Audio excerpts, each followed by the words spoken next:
The hidden history, pro wrestling patterns, and the stories behind the stories for unapologetic wrestling fanatics. He doesn't just watch wrestling, he decodes it. Here's Brody Patrico and Jeremy on the Lou Information Station.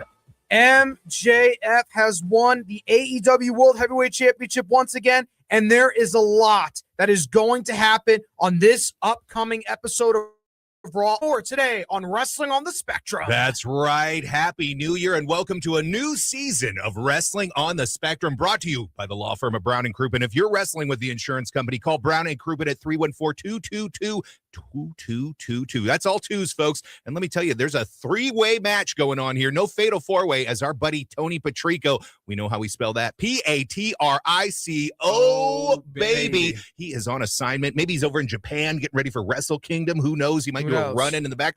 We've got Flying Ryan. We've got Brody the Brain, and we've got a lot to get into. Brody, we're in that post-holiday hangover here, and I got to say, there's a lot of titles that have been changing. We're coming in hot on this 2026. We've got AEW Worlds End. Brody, we've got some big, bold predictions that were pretty spot on your last Worlds End predictions there when it comes to MJF and all of those. We're going to recap that. We're going to look forward to 2026. That means Flying Ryan. It is Royal Rumble season coming up, buddy. So that is going to be happening. And then, of course, things on Raw on Netflix are going to get strange. I'm talking about a Stranger Things crossover. But, Brody, let's talk about a big pay-per-view, AEW, with the strong finish of 2025, AEW Worlds End. What's some of the fallout from that, Brody? Absolutely. AEW Worlds End happened December 27th, 2025. It was in the Now Arena up in Hoffman Estates, Illinois. That is the Chicago area. And, of course, a lot has happened here. And, of course, the Continental Classic took place, and we had two matches to kick off the show. Kazuchika Okada defeated his fellow Don Callis family member, Konosuke Takeshita. Okada, obviously, these are semifinal matches, and then Jon Moxley defeated Kyle Fletcher, and ultimately would lead to them going to the match later that night where they would face off against each other. Both of these matches, obviously, Fletcher and Takeshita had to take the fall here, but both of them really were more designed as matches to kind of prompt up, and maybe I could see both of these guys having matches with each other down the road, and these matches were just kind of setup matches for the match later in the night. So you can't really judge this from the standpoint of, well, were these great matches or were these not? They were matches intended to set up for the Continental Classic final for the AEW Continental Championship later that night, and I think it was very well done. And of course, for the AEW World Tag Team Championship, we had a Chicago Street Fight. FTR, Dax Harwood, and Cash Wheeler retained. They defeated Juice Robinson and Austin Gunn. No surprises here. FTR retaining the Tag Team Championships. There was not going to be a title change here. It was a Chicago Street Fight. You don't normally see FTR in a match with no rules. So it had a lot of elements in there, obviously involving Stokely Hathaway, establishing them as heels. But they did a fairly good job here, and FTR obviously retains. Going into the AEW Women's World Tag Team Championship match, the Babes of Wrath, Harley Cameron and Willow Nightingale retain, defeating Mercedes Moné and Athena. Moné does not capture this belt for the AEW Women's Tag Team Championship here, unfortunately for Moné. However, Harley Cameron and Willow Nightingale stay strong. And then you've got a match here, Darby Allin, Gabe Kidd singles match. It's just a normal singles match. You know, they had rules. And, Darby Allin defeated Gabe Kidd. It was a nice win for Darby Allin here on the pay-per-view. Don't really know why Gabe Kidd had to take the fall here. I don't, maybe it's a star you elevate, maybe not. But certainly he played a role here in this pay-per-view. It was a kind of a fairly shorter match in order to get Darby Allin a win on pay-per-view. I don't blame Tony Khan for that. And, of course, this Mixed Nuts Mayhem match that featured Tony Storm, Roderick Strong, and the conglomeration of Mark Briscoe, Orange Cassidy in a babyface tag team match defeated the Death Riders of Claudio Castagnoli, Daniel Garcia, Wheeler Yuta, and Marina Shafir. Nice to see the babyfaces get a win here. An odd combination of wrestlers here. Really an interesting match. I guess it was to insert Storm on the pay-per-view here. There was no really rhyme or reason why she was really tagging with Strong, Cassidy, and Briscoe. Shafir and Storm haven't really been feuding, so it kind of really didn't make sense here, but I guess, you need your biggest female star here on the pay-per-view, insert her in this Mixed Nuts Mayhem match, and that's kind of what you get now. For the AEW Women's World Championship, we had Chris Statlander defeated Jamie Hayter, and I kind of figured Chris Statlander would retain. She's only held the the belt for a couple of months, but Statlander retaining here, did not think a title would change hands, and it certainly did not, as Chris Statlander defeated Jamie Hayter. I thought this was a fairly good match. Really, I've always been a big fan of Jamie Hayter's, really an underrated wrestler. I've always been high on Jamie Hayter. And of course, Chris Statlander, another one that's been underutilized and is finally going on a world championship run that I figured she would go on, obviously. And of course, this is the meat of the matter, what we're going to talk about here. Jon Moxley defeated Kazuchika Okada for the Continental Championship, the AEW Continental Championship, and the final of the Continental Classic. Jon Moxley has another belt. He's the new AEW Continental Champion, and of course, positioned all throughout the night here. Jon Moxley positioned as a babyface in the fans' eyes, going up against members of the Don Callis family, starting off the night with Kyle Fletcher, and then he was going after Kazuchika Okada. It was interesting, and then after the match, Jon Moxley, he kind of just, groveled and was breathing heavily and giving a more incoherent promo that nobody could really understand, but the fans were kind of behind him because they positioned this in an interesting way. Death Riders versus Don Callis family, the two top heel groups in all of AEW, really going after each other. I don't know. I guess the Death Riders were baby faces because I guess the Don Callis family is more heat. I don't get it, but that's kind of what happened here. And, Moxley winning the belt, eventually, we know the Death Riders are going to be like the Hyenas. They're going to go after Scar, and maybe Moxley drops the belt to one of, the members of the Death Riders, trying to elevate them, maybe dropping the belt to Daniel Garcia and Wheeler Yuta. But, that's kind of where you're going here. Moxley, has the belt. He drops the belt to one of the members of the Death Riders that turn on him. I think Moxley will become a babyface this year. And all of that being said, I really thought that overall with this pay-per-view, a lot of things have happened, a lot of big wins for a lot of wrestlers here, and really, some significant title changes for AEW really going into 2026, establishing who our big stars are. And I really thought that this was an impressive showing on a lot of wrestlers' parts here. Wow. And I don't know where Moxley will be this, will he be a babyface in 2026? But it's interesting. What are your thoughts, Jeremy, on the two heel groups of the Death Riders and the Don Callis family here on pay-per-view going after each other? Well, I'm going to do a reversal on you and say that, that's no secret. You're working stiff, brother, when it comes to AEW. It's great that the work rate of this pay-per-view seems 5-star classics right and left. But let me ask you, what is going on with the Jon Moxley babyface turn? Is he just around so much that, to your point, maybe, hey, we like him better than, the Callis family group? Or why is Moxley a babyface now? I think what it is that it was in this particular situation where he's positioned as a babyface because I think the Don Callis family is more heat, and I think that the fans legitimately don't like Okada and don't like the work that he's done in AEW so far, so he's more positioned as a more hot heel.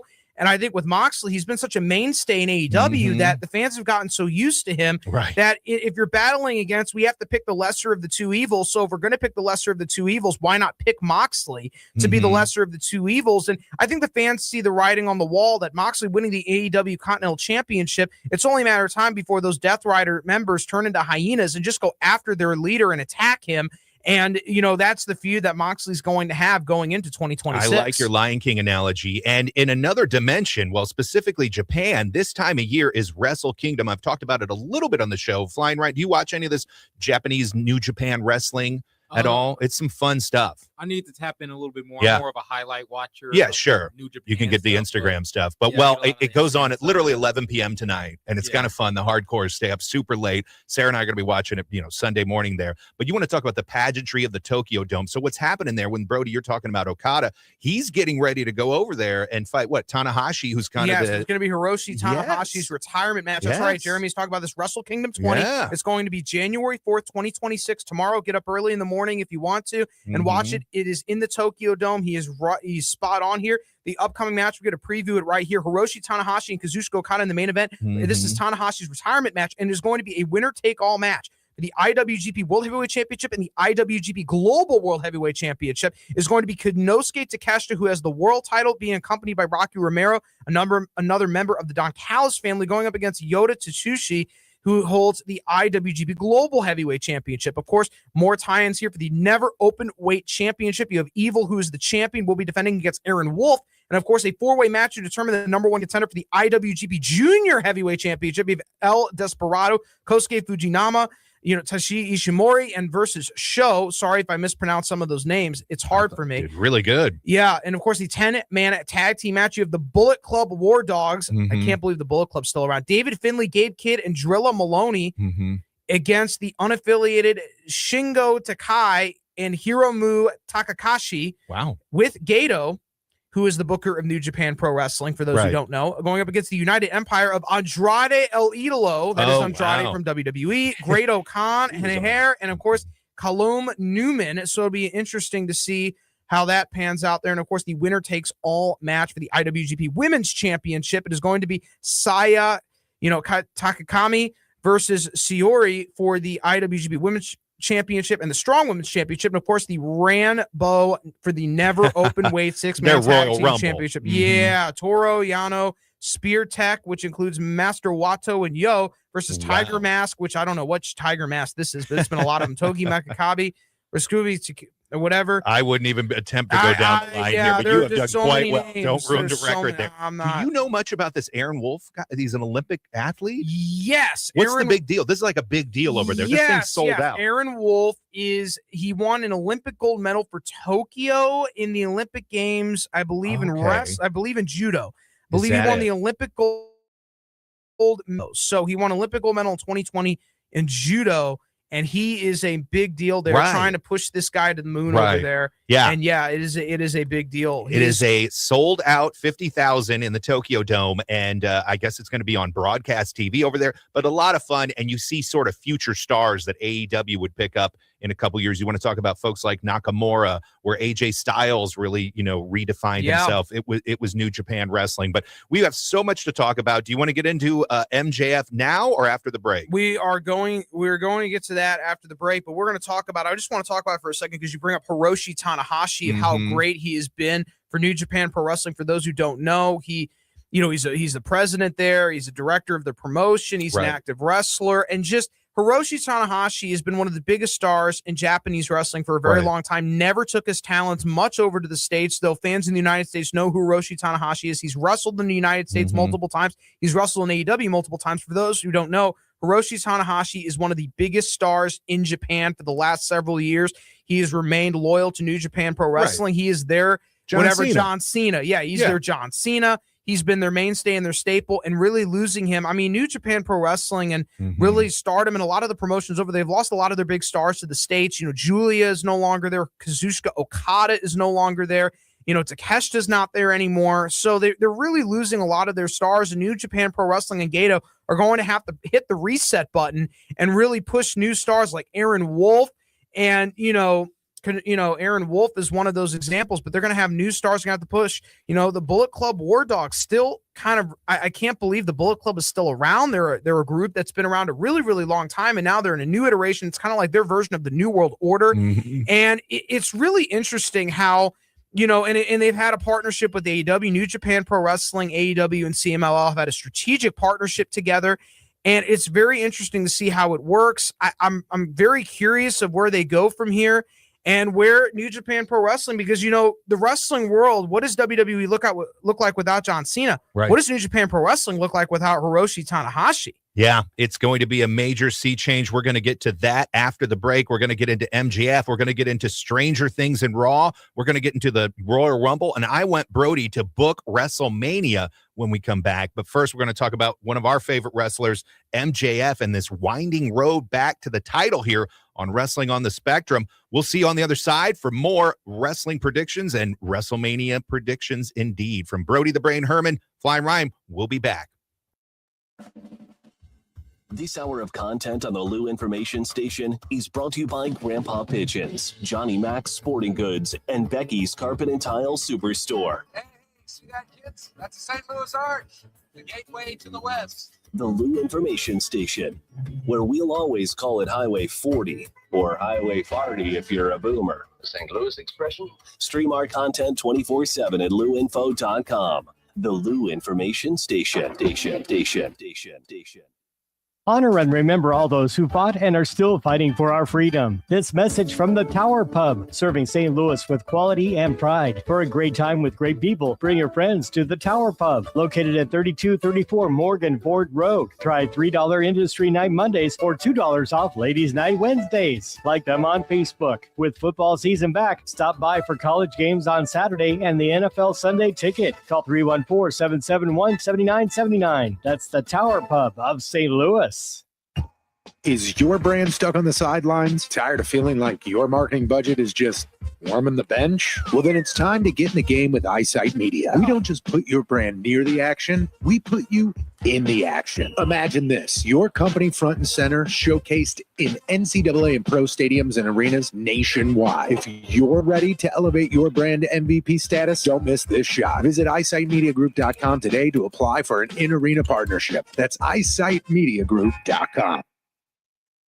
Fast Track Auto Transport has been a trusted leader in vehicle shipping for over 25 years, providing reliable, affordable service across the U.S. Fast Track offers fast and safe transportation solutions for individuals, dealerships, fleets, and businesses of all sizes. The Fast Track team prides itself on honest communication, competitive pricing, and real-time tracking, which gives our customers peace of mind from pickup to delivery. Whether you're shipping a single car or managing a large fleet, Fast Track delivers a smooth, hassle-free experience every time. Come see why Fast Track Auto Transport has been St. Louis's go-to company for all your vehicle transport needs for over 25 years. The trusted way, the safe way, the Fast Track way. Visit ftautotrans.com or call 636-677-9004. That's ftautotrans.com or call 636-677-9004.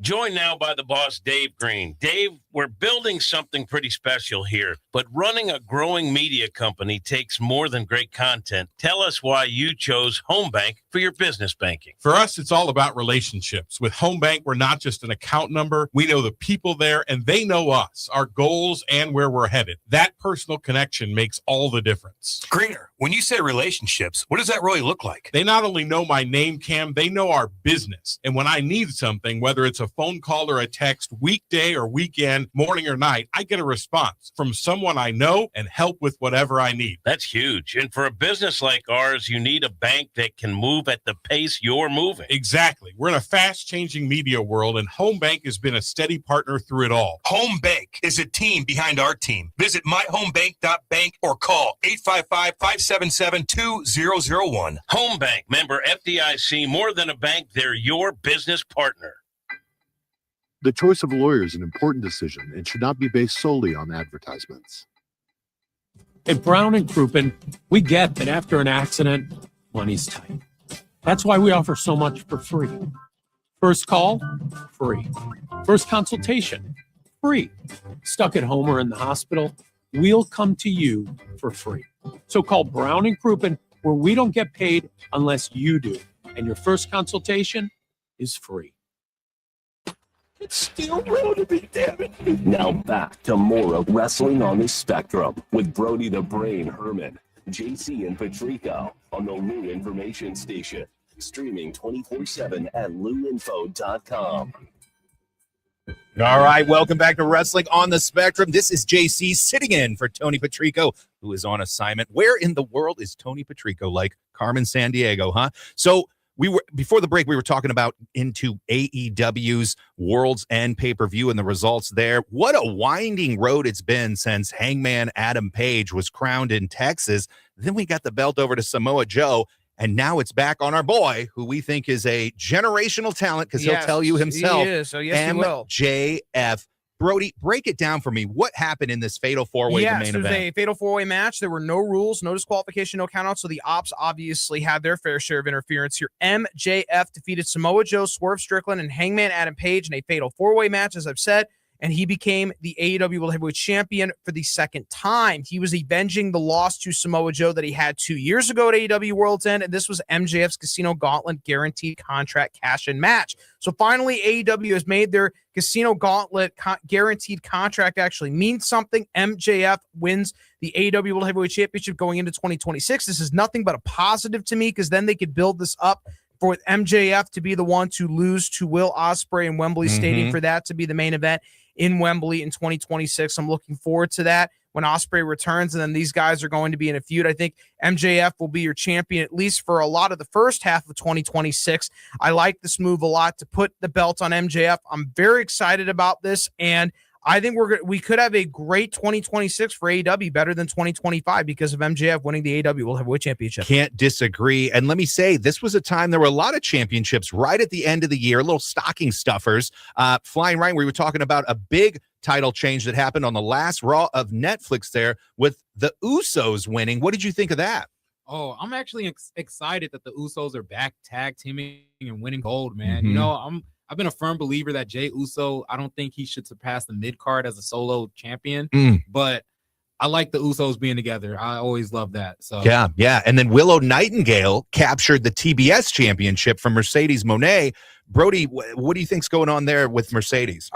Just having her dropping belts. She's got enough of them. Yep. Right. She's got enough belts. Just keep dropping belts. Right. Nothing better. Nothing better than that. Keep dropping belts. Well, gang, we've got a stacked and packed Raw coming up on January 5th. I don't know if your households, but everybody was watching Stranger Things. My daughter, the kids, Sarah's kids, everybody was catching up on Stranger Things. No spoilers. Haven't even watched. Netflix really ruled this holiday season between the Chappelle special, everything, and they are crossing over Stranger Things and Raw. What does this look like? Is it Demogorgon going to do a run-in? What is this? I don't know. I think Stranger Things is, for those who don't know, is a very popular Netflix show. It's horror themed. So if you like horror and if you're nostalgia for horror things in the 80s, if you're, a Gen Xer and you have some nostalgia, you'll really enjoy the show. I think they're going to tie it in. Obviously, I don't know if the series is coming to an end or not, but it's coming to an end, and, they're tying it in, and, whatever they do, it'll be interesting. A little bit of that horror themed. Wouldn't be surprised if some of their, WWE's horror themed wrestlers are on this show here. It's going to be Raw January 5th. It's going to be in the Barclays Center. For those who don't know, that's where the Brooklyn Nets play. They're going to be in a major venue for the first Raw of Netflix in 2026. So they are going to have a loaded show. There could be a lot of surprise returns. There could be a lot of interesting winding roads going into 2026. I'm very excited about this, and I'm really enjoying this here. I really think that we're going to have a loaded Raw show. Obviously, a couple of the matches on Raw here coming up, starting off Becky Lynch versus Maxine Dupree for the Women's Intercontinental Championship. It is a rematch. I do not think Dupree will drop the belt, and I think Dupree retains, but AJ Lee is the reason, and I think they are going to continue the Lynch-AJ Lee feud. Becky Lynch will not walk out of Raw with the Women's Intercontinental Championship, but I think Dupree retains here. Got a Women's Tag Team Championship with the Kabuki Warriors. Yes, we do. We have the Kabuki Warriors. That is Asuka and Kairi Sane going up against Rhea Ripley and Io Sky for the Women's Tag Team Championship. Wouldn't be surprised if the title changes here, but I do think the belt remains on the Kabuki Warriors of Kairi Sane and Asuka, because I don't know why you'd put a tag team belt on Rhea Ripley and Io Sky. I think they're more of a single stars, and they're just trying to put both of them on a show here and having them tag going up against the Kabuki Warriors, creating a personal issue between the Kabuki Warriors and Io Sky that has been ongoing all throughout 2025, now going into 2026. I think this is a very interesting match, but I do think the Kabuki Warriors retain here for the Women's Tag Team Championship. And then the big one, the main event, the World Heavyweight Championship. Break it down for me. I think this ends up either in a disqualification or hold count on. out. CM Punk versus Braun Breaker. I'm sorry. Yeah, for the big World Heavyweight Championship, for those who don't know, the best in the world, CM Punk, the World Heavyweight Champion, will defend his belt against Braun Breaker. For those, he is Rick Steiner's son. It is the first time he's really been in a main event for the world title, and a match like this, it is going to be nothing short of epic. But I do think this match will end in a finish that'll be either a count out or a disqualification, continuing the feud. And I know Jeremy believes the title change will happen on Raw. I'm going to stick with it. I'm going to stick with it at Netflix, baby. They want to deliver something for their big streaming partner. They want to deliver a big moment.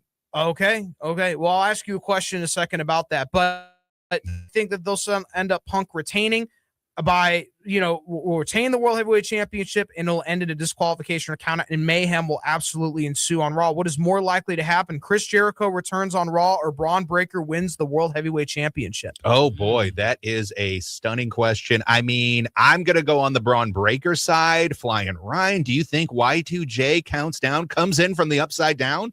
Yeah, I got Y2J coming in, man. I got Braun Breaker winning the Rumble, so I don't think he's winning it tonight. All right. Let's get into that because you can't have January without the road to WrestleMania in April, back in Vegas. Again, those site fees for the win.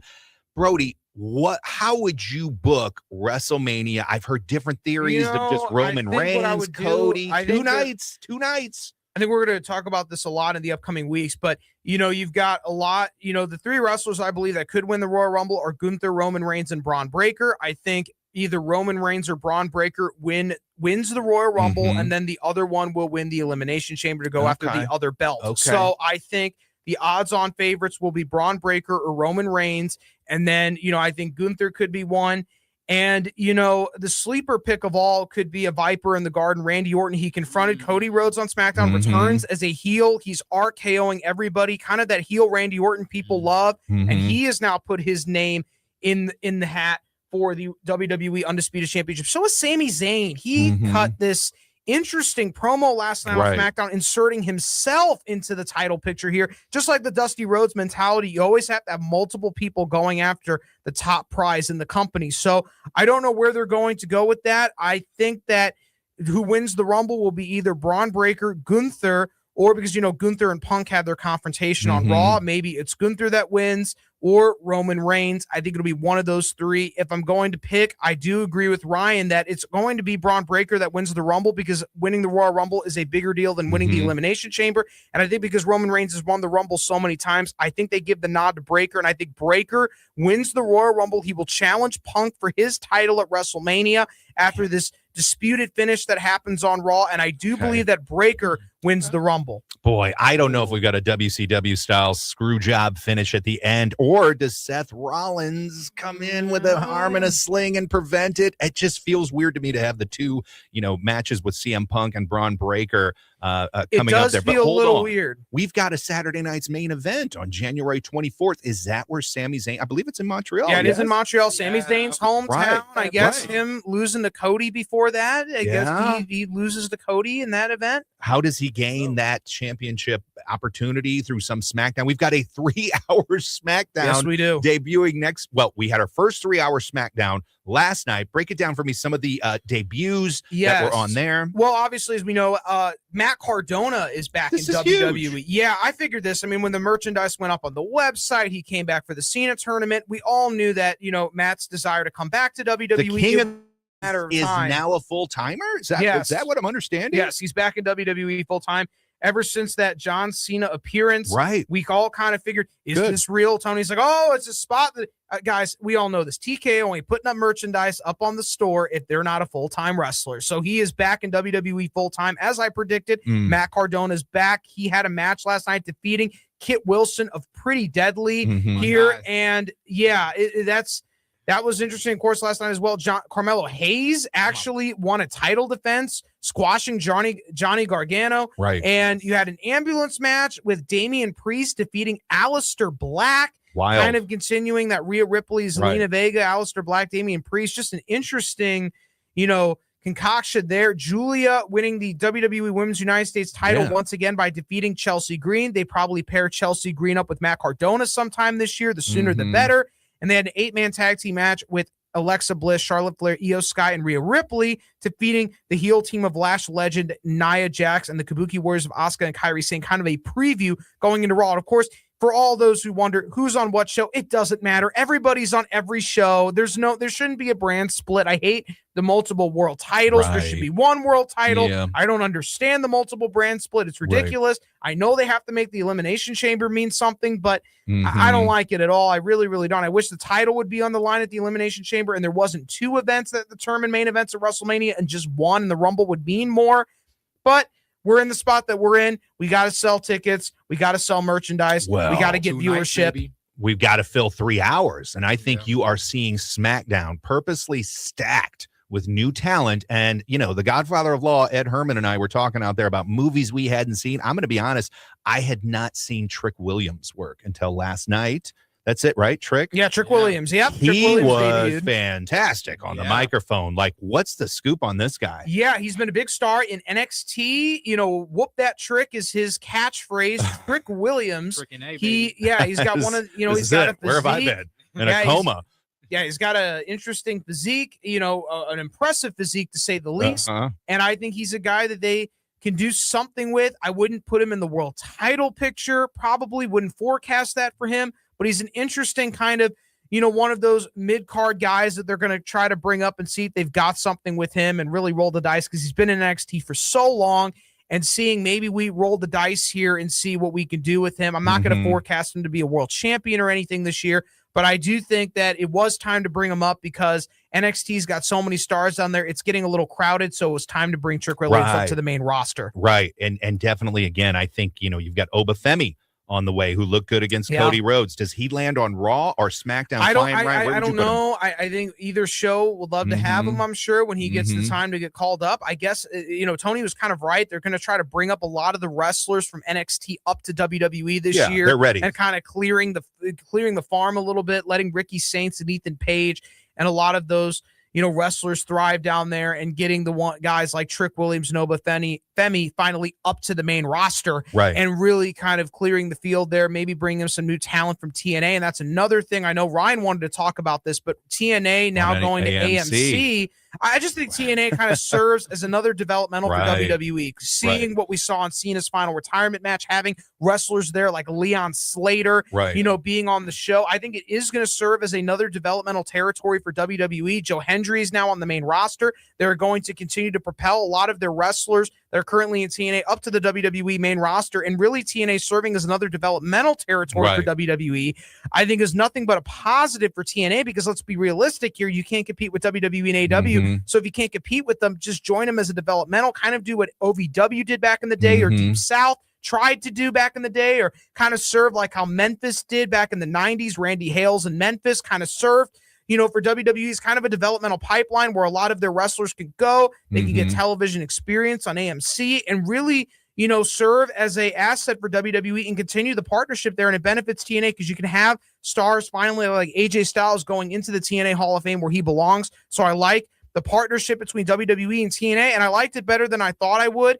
And it's really been a benefit for, I don't know if it's been a benefit for WWE as much as for WWE. It allows their talent to get some experience on television working for TNA. Well, and most importantly, they're blocking AEW, because remember, that was sort of the original collaboration when Kenny Omega was wrestling in TNA years ago. Do you keep up on TNA, Ryan, at all, or just internet? TNA when it's like crossing over to NXT and stuff. That's most people. Yeah. Okay. I like seeing wrestlers back in the day that were on WWE, like a Nick Nemeth and stuff as well. Right. So I do like TNA. Right. And TNA always served as like a ground where it was like not as big as WWE, but it had a lot of great wrestling. Yeah, and the work rate. AEW in a lot of ways has taken that. Who are some of the stars that will fill the void in NXT as you're moving your Trick Williams up? I think I said Ricky Saints, Ethan Page. I think a lot of the TNA wrestlers that are there. I think Leon Slater's a guy they probably will have. But who's some homegrown? They love their homegrown. They love their soul Lucas. They love their NIL. Is TNA the more entry point,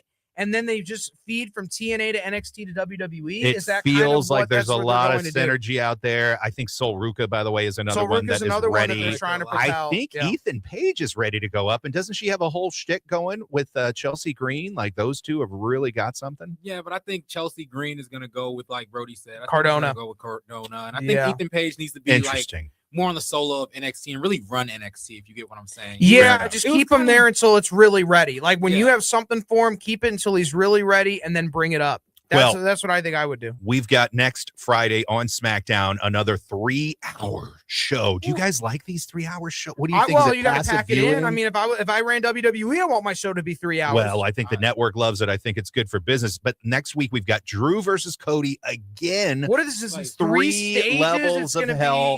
First match is traditional. Okay. Second is Falls Count Anywhere, and the third is inside an old school steel cage. Feels like a good way to remember when Chris Jericho, what he did, the levels of labor. Yeah, MJF, right? Yeah, wasn't it a thing? Yeah. Well, what's coming out? Walk me through your road to WrestleMania. Just the end of Cody Rhodes and Drew McIntyre. If you just end this, please. It feels like it will be. And well, if you're in Europe, you've got to book Drew McIntyre. So where does it go? What is your perfect WrestleMania night 1 and night 2 game? Yeah, my night 1, I think for each title, I think Well, obviously, before we get to WrestleMania, we're going to have to talk about this because it's on everybody's mind. What's going on with Chris Jericho? I mean, and it does affect WrestleMania, and I'll tell you why in a second. Is Chris Jericho coming back on Raw? Is he going to return at the Royal Rumble, or is he not going to return at all? I'm going to say Saudi Arabia because they want to, do a big entrance. You've got to save some surprises there, though you could convince me that they'd want that hometown pop, that, home country pop, I should say. In Canada? And, Raw. Well, that's interesting. I hadn't thought about what you're talking about Saturday night. Yeah. Where are they at where are they at when they do Stranger Things Raw? Where are they at?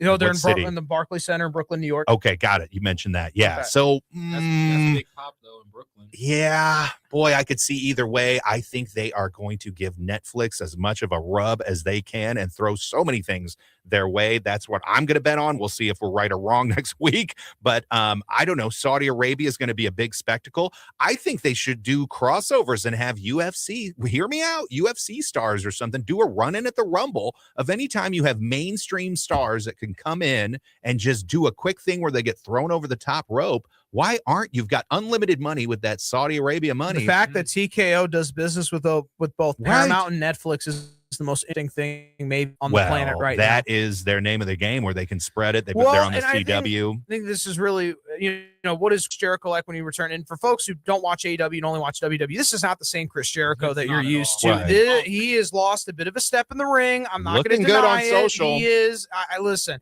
He's lost a bit of a step in the ring. His ability in the ring has definitely diminished for those growing up and watching Chris Jericho. This is not the same old Chris Jericho that you're used to. Hopefully his promos may be a little better now that he's a little more motivated. Maybe he's more himself and not just trying to, just reshape and just pick a new character every week and try to be just a different. Remember, he was a wizard and then he was a warlock and I don't know what he was. The internet is so hard on Chris Jericho. You've got to understand this guy has reinvented himself more times than Madonna and still stayed relevant in a very tough industry. Let's not forget Chris Jericho with the list. You made the list. I agree with you. There's so many things. I think Chris Jericho serves in a role for WWE here from this standpoint. He can be a mid-carder, and if you would rather be a mid-carder in WWE or AEW, be an upper-level mid-carder in WWE, and I really believe this. I think he can really be a veteran that can help out the wrestlers both in the locker room and in the ring and can put over stars. Look at all the guys Jericho could put over, and he may put over somebody at WrestleMania. I'll list them off. Dominic Mysterio, Ilya Dragunov, Javon Evans he can put over. He can put over, I'm just, Carmelo Cody Hayes. He could put over Cody Rhodes in a world title match. Yes. That's going to happen. Yes. He's going to put over a lot of wrestlers, and it's a big deal to beat Chris Jericho. It's a big deal. He's a Hall of Famer. It's a big deal to beat The Chris Rock Jericho. and Stone Cold in the one same night. And he won't be afraid to tell you that. Yes. He has lived off that for a while. I think Chris Jericho is a bigger star in WWE than AEW. There's just something about the presentation. And if you look at who are these top stars, from Jade Cargill to Cody Rhodes to all these folks, just this pageantry and the stage and the lighting and everything, they're just huge stars when they come to WWE. I want to know, as we look into 2026, who do you both feel like is going to win the world championship for the first time? I'll go first and say a guy like Kyle Fletcher, who was one of my wrestlers of the year. Okay. Is this his year to win a world championship? It feels like it feels like it's possible that Ospreay drops it to Fletcher. Ospreay's never won a world title, so do you have Ospreay drop the title this year? No, you could do a quick back and forth, or kind of battle it out, like the rivalry and stuff. Wouldn't surprise me. It wouldn't surprise me.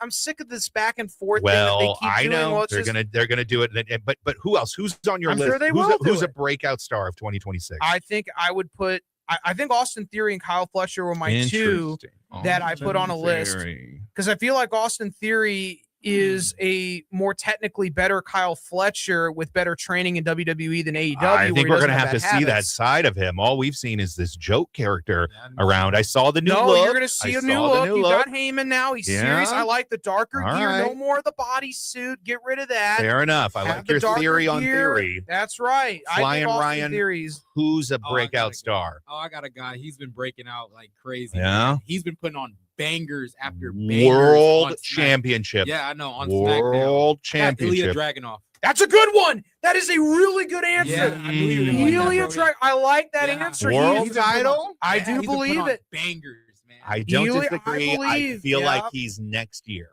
Like maybe even I think he's bound for a world title. I just don't think it'll happen this year. Forgive me. I think it's a little bit like Chris Benoit, the man who shall not be named, but in the fact of like the work rate will eventually be so appreciated that the fans are. I don't disagree. I just saying I don't think it's this year. I don't think it's this year either. Right. But I like the pick, and I like Ilya Dragunov's future. I love this return, how they booked him so far. He dropped the top AEW to Carmelo Hayes, and now he's been off again. That was a shocker. They need to keep him on. But boy, if he can stay off of injuries, I'm telling you, injury watch 2026. Yeah, I'm worried about some of these folks who have the big push. The old Finn Balor, SummerSlam, right? You're the first Universal Champion, and then the next thing you know, you got to forfeit. So I never said he wasn't going to get hurt. Right. He's going to win a we got to get to beat the brain soon here, but I want to hear your WrestleMania Night 1 and Night 2 picks. Well, I'm not going to pick every match because it's just no. But Main for the event. titles, for the main events, I'm going to go rubber match. The trilogy will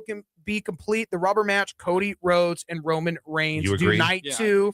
And then night 1, I believe it'll be CM Punk versus Braun Breaker for the world title, representing Division. I think Division rule WrestleMania to a T. Would not surprise me if we see Austin Theory and Bronson Reed in a bit of a tag team match against the Usos, or we could see the alternative of Austin Theory goes after one belt, Bronson Reed goes after the other. And Heyman just says, we're not going to tag him. You go after one belt, you go after the other.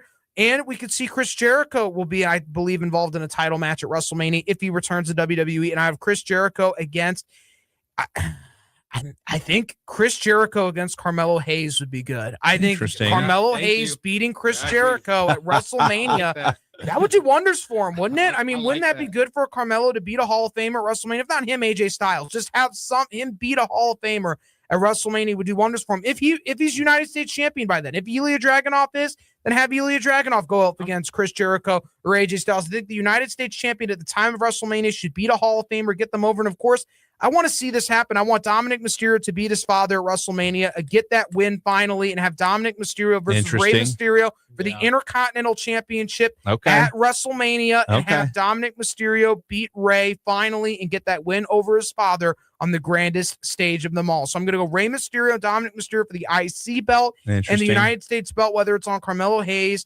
or Ilya Dragunov. I know it's not definitive yet, but I like them to see in a match either with AJ Styles or Chris Jericho. I want this AJ Styles Dragon Lee tag team to kind of split off and AJ to get back in the singles, mix of things. And I know he's retiring soon. And I think those are the title matches we should keep our eyes on the women's side. But hold on. What are we doing with the Ring General? Is he facing Brock Lesnar as you predicted in the past? I think he'll face Brock Lesnar. Yeah, Brock Lesnar's already on there. I think Gunther and Brock Lesnar's the WrestleMania match today. Boy. And if Gunther doesn't place Brock Lesnar, for some reason, I want him to go against Damian Priest. Interesting. Not a bad pick. Two giants go brutes going after each other. Boy, it feels like 2 comes back soon because at least then you got something with Drew. Yeah, I could see that. And then do you do Gunther versus AJ Styles after Mania? Does Gunther retire AJ as well? Is that his gimmick? What a milestone that would be. Yeah, that feels like they're teasing for it. Well, those are stacked WrestleManias for sure. Back in Las Vegas. Not sure how I feel about that.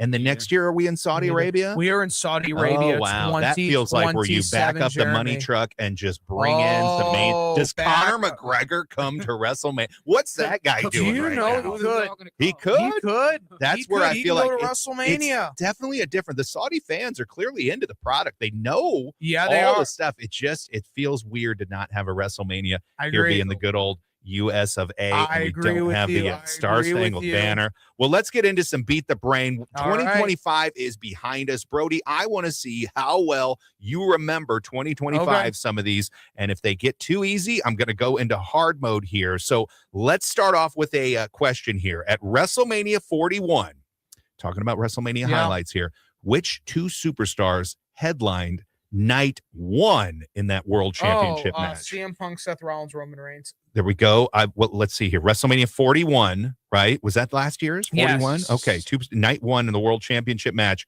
Cody Rhodes versus Seth Rollins. That's not an example thing. We're going to move on to the next one here. Which AEW event in 2025 featured Will Ospreay in a critically acclaimed singles match that many fans called it Match of the Year? Ospreay? AEW Revolution. Was it AEW Revolution? Didn't we watch this together? I believe we may have. Ospreay. Ospreay did he go up versus against Fletcher? Yeah, remember your dad was marking out. He said, "Oh my gosh, it's Taika." Oh, Konosuke Takeshita. Right. He went up Was against that Takeshita? 2025? That feels like 2024. Yeah, it Holy feels a little mackerel. older. It does.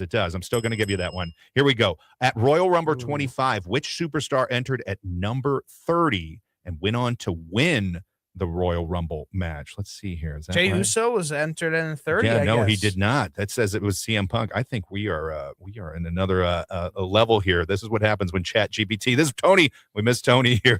Let's do this. Robots, I know, right? And let's see what it says here. In 2025, the Bloodline was involved in a major or multi-tag match that continued their long-running family saga. What was that match type?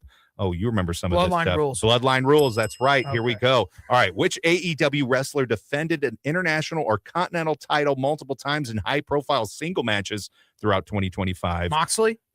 Who think of the work rate here? Think of Okada? somebody who kept going there. Who think of the squeeze? Orange Cassidy was there, indeed. All right, let's go on to this Not one. for the I know, right? At SummerSlam 2025, which two former allies fought in a long-anticipated singles matchup? Ooh, this was one of the match of the year, wasn't it? Was this in SummerSlam? Cena Cody?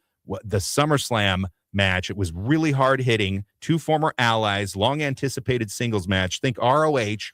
Think the Owens and Zayn. The Owens and Zayn. Owens That's and right. Zayn. That's right. Owens All right. and Which Zayn. 2025 match was notable for being contested under extreme or specialty rules and took place at a major pay-per-view?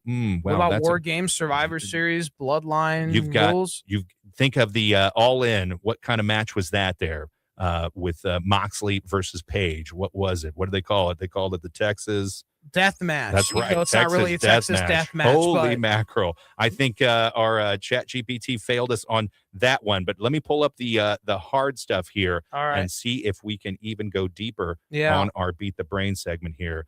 Let's go. All right, here we go. This is getting a little tougher on Chat GPT. Let's see here. I got to pull it up. All right. We'll see if we can beat the brain. Oh gosh, that's not even going to pull up there. Wow. Whoa. What are we going to talk about next week, folks? Let's move on from Beat the Brain here. That's where we miss Tony for sure. Yeah, let's move on to next week. There's a lot going on. We're going to talk about what happened on the January 5th of Raw. I think they're going to give us a lot to talk about on the show next week. I really, really do. I think there's going to be a lot to talk about on the January 5th Raw that is going to happen. SmackDown, there's going to be a lot going on at Dynamite. We've got the Royal Rumble and Saturday night's main event on the horizon for WWE this month.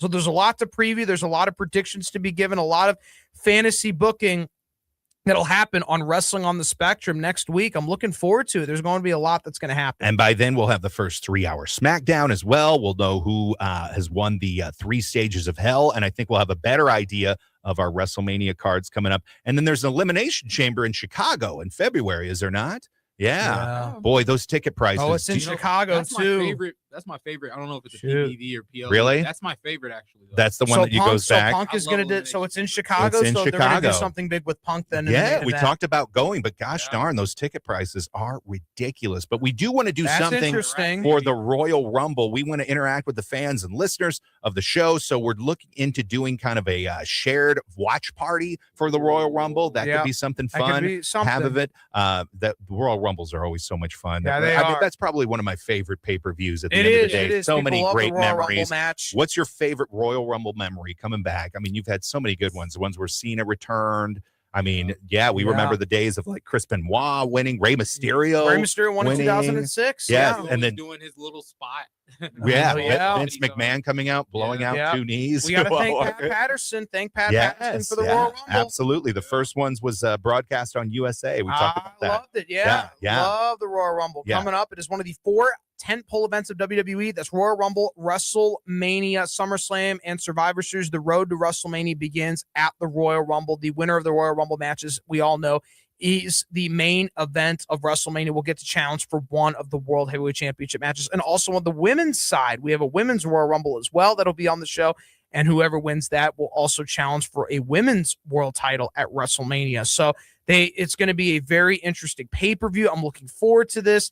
And of course, if you want to follow us, Wrestling on the Spectrum, subscribe to the Wrestling on the Spectrum YouTube channel at Wrestling on the Spectrum. If you want to go to X, that's at Wrestling in the letters OTS. That's on X. And of course, on Instagram and TikTok, that's at Wrestling on the Spectrum on both Instagram and TikTok. We have a Wrestling on the Spectrum Facebook page.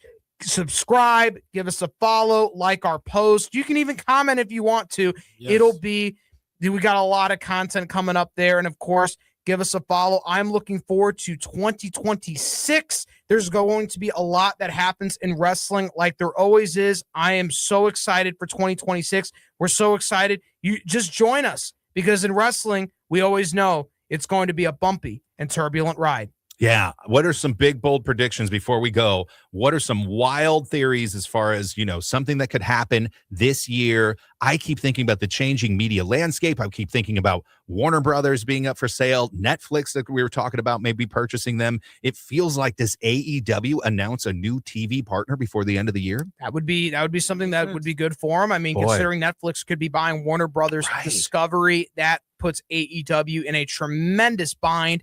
So yes, AEW needs to probably find a new media partner going into 2027, probably by the end of the year, hopefully. Ryan, quick prediction, 2026. Quick prediction. I don't know if this is going to happen, but open the forbidden doors, man. I want to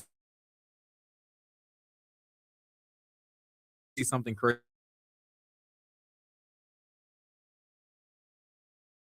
Edge and Christian as a tag team, or just Edge as a solo, or Christian as a solo? Oh, there's more juice in that tag team. And I think we talked about it last week. It just felt like a nothing when they got back together. I love Edge and Christian and the Hardys. That could happen in 2026. A lot could happen in 2026 here in the world of wrestling. And we'll cover it all here. So much to get into. We appreciate you listening. We will be back next week, 11 a.m. right here on Lou Info. Shout out to Tony. We missed you there, especially on Beat the Brain. Hey, for Brody the Brain Herman, for Flying Ryan, this is JC signing off on Wrestling on the Spectrum. We will see you next week right here on LouInfo.com.